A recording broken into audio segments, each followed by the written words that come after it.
예, 할렐루야 샬롬 인사합니다. 할렐루야 샬롬 샬롬 샬롬 샬롬 샬롬. 하나님 사랑합니다. 여러분 주 안에서 사랑합니다.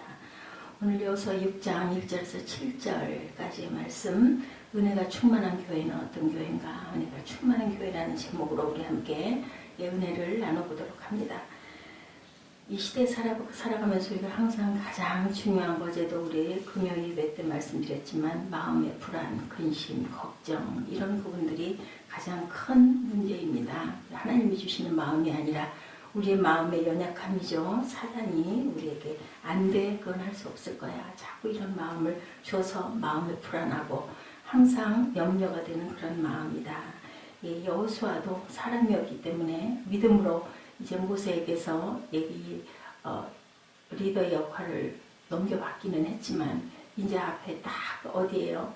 요단을 건너긴 했습니다. 감사하게 잘 건넜는데 여리고성을 이제 무너뜨리고 그뿐만이 아니라 여리고 전 지역의 성들을 다 뺏어야 하는 전쟁 가장 앞에 서서 어떻겠어요? 마음이 정말 너무너무 누구를 의지할 수도 없고 그 믿던 모세도 없어지고 특별한 경험이 많은 사람도 아니고 어떤 능력을 갖고 있는 사람도 아니고 하나님이 나와 함께 해주신다고는 했지만 그래도 사람이 해야 되는 건 해야 되지 않겠나. 저희도 그런 마음이 들지 않습니까? 우리 자리에서 내가 해야 할 최선을 하나님께 기도하면서 해야지. 가만히 있다고 해서 하나님께서 다 알아서 그냥 번쩍 해가지고 뭐 전부 다 도로도 닦고 막 집도 지어주고 이러시는 건 아니라는 거죠. 그래서 하나님이 너무 여호수아의 마음을 잘 아셔서 1절, 6절, 7절, 9절에 말씀하죠. 1장 6, 7, 9절이죠. 강하고 담대해라. 어려워하지 말고 두려워하지 말고 놀라지 말라. 1장에 계속 그렇게 말씀합니다. 3번이나 격려하고 용기를 심어줘야 할 만큼 여호수아는 마음에 안정을 찾지 못하고 불안해하고 있었다. 심리학자인 나폴레온 힐은 인간의 7가지 불안에 대해서 이렇게 말합니다. 경제적으로 가난해지는 것에 대한 불안, 실패에 대한 불안, 질병에 대한 불안, 또 사랑이 깨질 것에 대한 불안, 늙어서 죽을 것, 늙어가는 것에 대한 불안, 자기가 누리는 것을 잃어버릴까봐 불안, 그렇죠? 죽음에 대한 불안, 맨 마지막으로. 사람은 누구나 한 번 죽고 잘 살아가는 사람도 나이가 먹으면 이제는 어쩔 수 없이 돌아갈 때가 되기 때문에 거기에 대한 불안이 있다. 이 가운데 지금 여호수아의 불안은 실패에 대한 불안이죠. 그의 처지가 그렇습니다. 여리고성을 점령해야 되는데 더 나아가 가나안 전체를 이제 점령해야 되는데 과연 내가 그걸 할 수 있을까?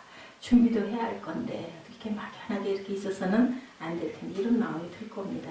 전쟁이라는 것이 그냥 앞으로 돌격한다고 되는 게 아니라는 것을 누구보다도 잘 알죠. 하나님께서는 아무것도 염려하지 말라고 말씀하시는데 물론 신약입니다만 그 시대에는 없었던 말씀이겠지만 빌립보서 4장 6절에 아무것도 염려하지 말고 다만 모든 일에 기도와 간구로 너희 구할 것을 감사함으로 하나님께 하리라.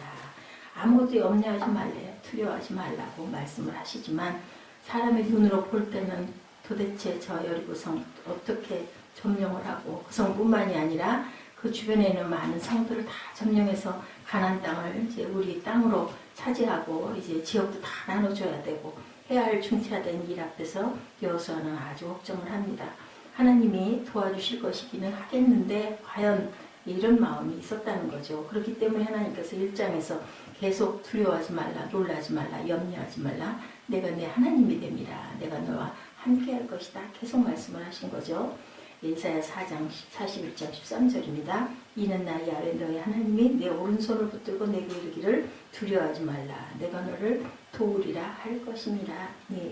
이사야에도 여호수아에도 전부 왜냐하면 우리가 두려워하고 놀라기 때문에 두려워하지 말라는 말씀이 성경에 365번이 들어와 있다고 그러죠. 그만큼 우리가 매일매일 두려워하면서 살고 있기 때문이다.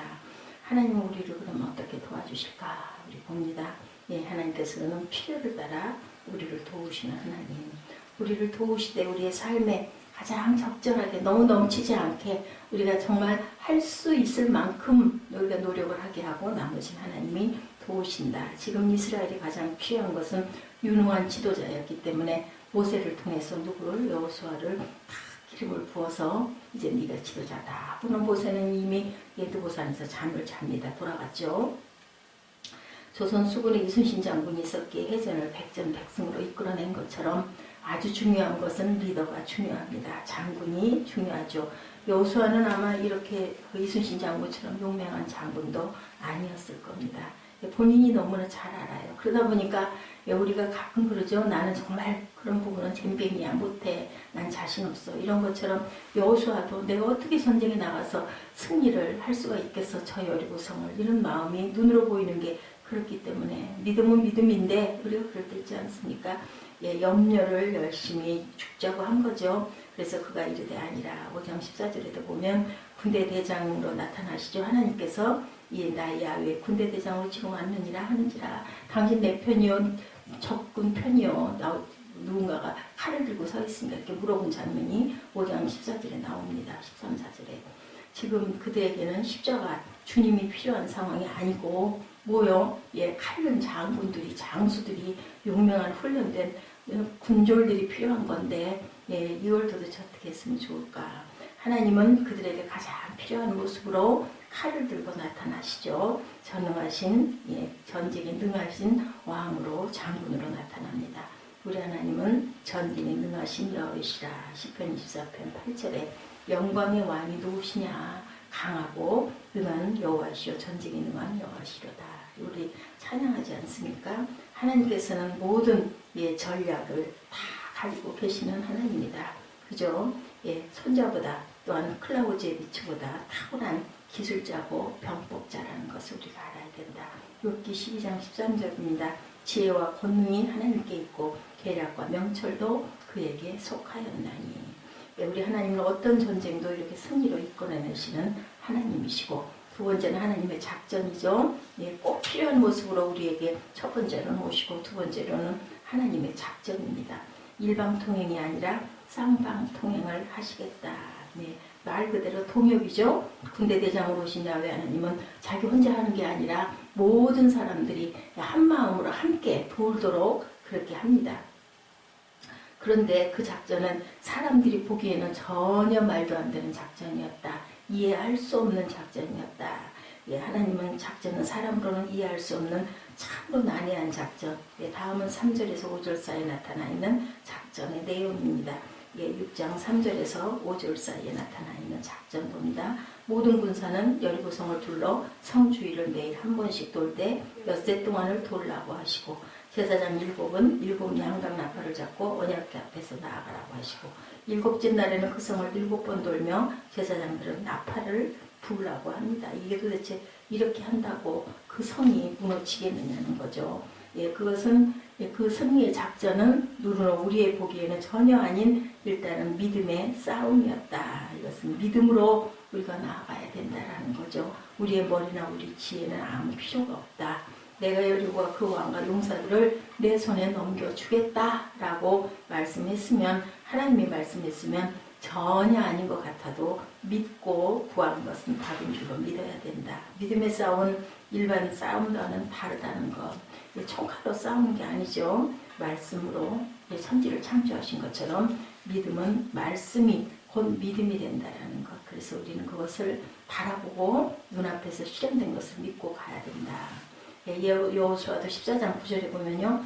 그날에 모세가 맹세하여 이르되 내가 내 하나님 야훼께 충성하였은즉 내 발로 밟은 땅은 영원히 너와 내 자손의 기업이 되리라 하였나이다. 발로 밟는 모든 것을 주신다고 말씀하셨기 때문에 각자의 능력대로 주신다는 말이 아니고, 예수님의 말씀대로 하자면 그것은 믿음대로 주신다라는 말씀이다. 믿음의 싸움은 믿음의 방식으로 해야 되지 다른 것으로 해서는 말이 안 되고 이길 수가 없다. 믿음으로 승리를 쟁취하는 것이다. 세 번째는 구체적인 우리의 믿음의 자세가 중요하다. 그러면 구체적으로 믿음의 싸움 어떤 싸움일까? 하나님이 앞서가심을 믿는 싸움이라고 말씀합니다. 창세기 1장 1절 뭐라 그래요? 그것을 믿으니까 태초에 하나님이 천지를 창조하셨느니라 믿으니까 모든 것들이 천지 창조의 모든 것은 다 하나님이 하셨다는 것이 믿어진 것처럼 성경에 나타난 바를 이루지 못하신 무엇도 없다라는 것을 믿고 나아가라. 여호수아 5장 13, 14절 상반절입니다. 여호수아가 여리고에 가까이 이르렀을 때 눈을 들어본 즉 한 사람이 칼을 빼어 손에 들고 마주 서 있는지라. 여호수아가 물어보죠. 너는 우리를 위하느냐 우리의 적들을 위하느냐. 그랬더니 나는 야훼 군대 대장으로 지금 왔느니라 하는지라. 이처럼 우리 하나님은 언제나 우리보다 한 발 앞서 우리의 길을 예비하시는 분이라는 것을 꼭 믿고 가야 된다. 필요한 것을 우리에게 먼저 준비해서 예비하고 계시고, 두 번째는 원하는 바를 차지하게 분명하게 하실 것은 하시겠다. 2절에 야훼께서 여호수아에게 이르시되 보라 내가 여리고와 그 왕과 용사들을 내 손에 이미 넘겨주었으니 라고 이렇게 말씀합니다. 우리의 원하는 것을 만족해 하시는 분이다. 시편 103편 5절입니다. 좋은 것으로 내 소원을 만족하게 하사 내 청춘을 독수리같이 새롭게 하시는도다. 그러므로 먼저는 믿음 안에서 우리에게 소원하는 바가 있어야 소원하는 것이 이루어진다라는 것. 예, 믿음의 세계는 바라봄의 세계라고 그러죠. 예, 믿음은 바라보면서 생긴다고 합니다. 소망의 세계. 그러니 믿음 안에는 바랄 것을 바랄 줄 알아야 된다. 믿음의 눈으로 먼저 보고 그것이 이루어졌음을 바라보고 확신할 줄 알아야 된다. 그래서 비전을 품어라 이렇게 얘기를 합니다. 내 것을 내가 누리는 것이라는 것을 믿어라. 히브리서 4장 16절입니다. 그러므로 우리는 긍휼하심을 받고 때를 따라 돕는 은혜를 얻기 위하여 은혜의 보좌 앞에 담대히 나아갈 것이니라. 이를 위해 날마다 은혜의 보좌 앞에 날마다 나아가야 된다. 뭐예요? 항상 기도하고 예배하는 삶을 살아라. 하나님의 자녀답게 그리고 당당하게 살라는 거죠. 마태복음 11장 29절에서 23절입니다. 너는 마음이 온유하고 겸손하니 나의 멍에를 메고 내게 배우라. 그리하면 너희 마음이 쉼을 얻으리니 이는 내 멍에는 쉽고 내 짐은 가벼웁니다. 뭐예요? 하나님께 맡기고 가라. 우리의 힘든 모든 것들도 하나님께서는 분명히 잘 해결해 준다는 것을 우리가 믿고 구한 것은 받은 줄로 믿고 기도하고 나아가라는 말씀입니다. 오늘 충성스러운 교회는 과연 어떤 교회인가? 믿음의 마음으로 우리가 하나님을 사람의 시선으로 바라보지 말고 하나님의 시선으로 바라볼 줄 아는 그런 믿음 있는 저와 여러분 되시기를 주님의 이름으로 축복합니다. 기도하시겠습니다.